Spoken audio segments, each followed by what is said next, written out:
mantendo o que está acontecendo hoje, com investimento e tudo mais, do jeito que está, em 2027 deveria surgir a inteligência artificial geral, a AGI, e isso, nesse momento aí, como humanidade, a gente faria uma escolha que, a gente desaceleraria ou a gente continuaria andando pelo mesmo caminho, e a gente correria o risco de, em 2030, a inteligência artificial se voltar, um dos cenários possíveis é se voltar contra nós, e aí a gente meio que tá na roça, não é? Exatamente.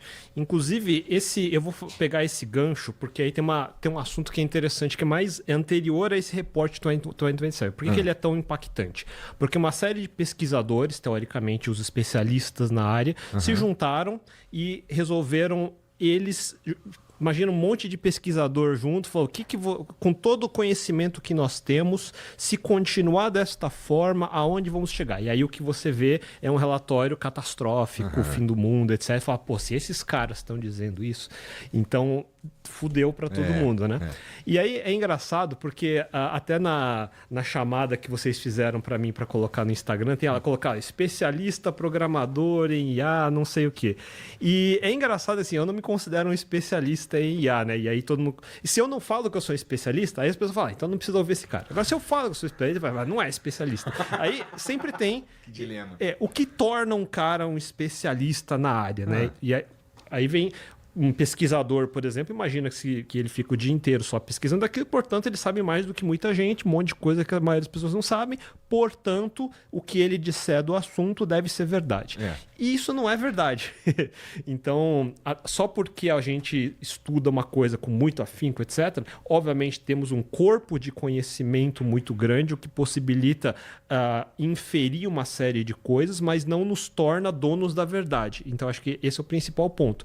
Mesmo um prêmio Nobel que ganhou, o Einstein não sabia tudo, isso eu acho importante, porque o canal do YouTube que eu faço, eu falo sobre matar semideuses. Porque todo mundo acredita que existem semideuses e esses semideuses são intocáveis e tudo que ele diz, portanto, é verdade. Por exemplo, se o Einstein... Por isso que todo mundo tem um meme, o Einstein disse isso, o Einstein disse aquilo. Metade das coisas que tem em meme sobre o Einstein que ele disse e não disse, ele nunca disse. Mas se você colocar embaixo que foi o Einstein que disse... Credibilidade, exatamente. Então, isso é importante porque eu não sou um especialista no sentido que eu não tenho papers publicados na área, por exemplo. Então, existem pesquisadores muito mais sérios e, obviamente, muito mais inteligentes do que eu, que sabem isso. Por outro lado, a gente que convive com esse pessoal também entende outra coisa. Existe um outro lado da moeda. A proporção que ele é bom num certo assunto quer dizer que ele gastou toda a vida dele naquele assunto, mas ele não conseguiu olhar outros assuntos. Então, o conhecimento dele em assuntos gerais tende a ser abaixo da média. E se você juntar as duas coisas, tende a dar algum desastre. Verdade. Especialmente se é uma opinião. Então, uma opinião, enfim, eu posso inventar qualquer opinião. Opinião é opinião. Não é um paper. Ele não tem que comprovar isso. Uma coisa é o paper que ele escreveu, argumenta, etc.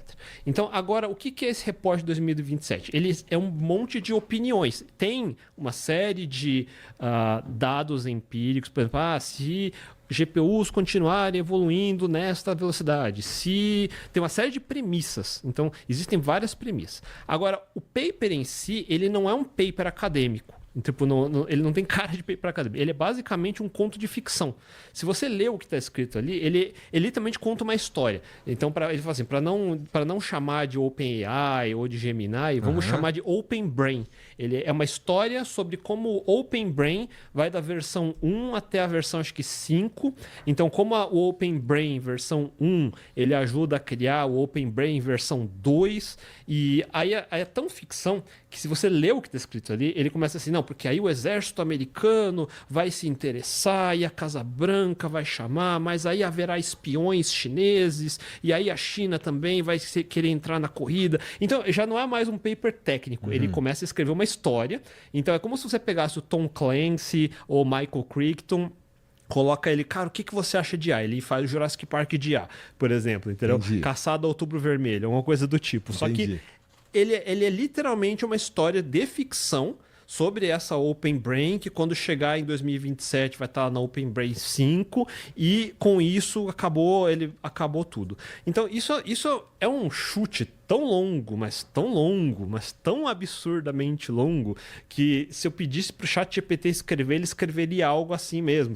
Tá. É uma coisa bem nesse nível. Aí, por que tem os nomes pesquisadores e tem, de fato, algumas informações empíricas que parecem fazer sentido, aí se você lê ingenuamente aquilo, fala, isso faz sentido. Mas não tem nada o que a gente chama de hard evidence que diga que isso é possível. Não é nem que quando vai ter, se é possível ter. Então eu não veria isso.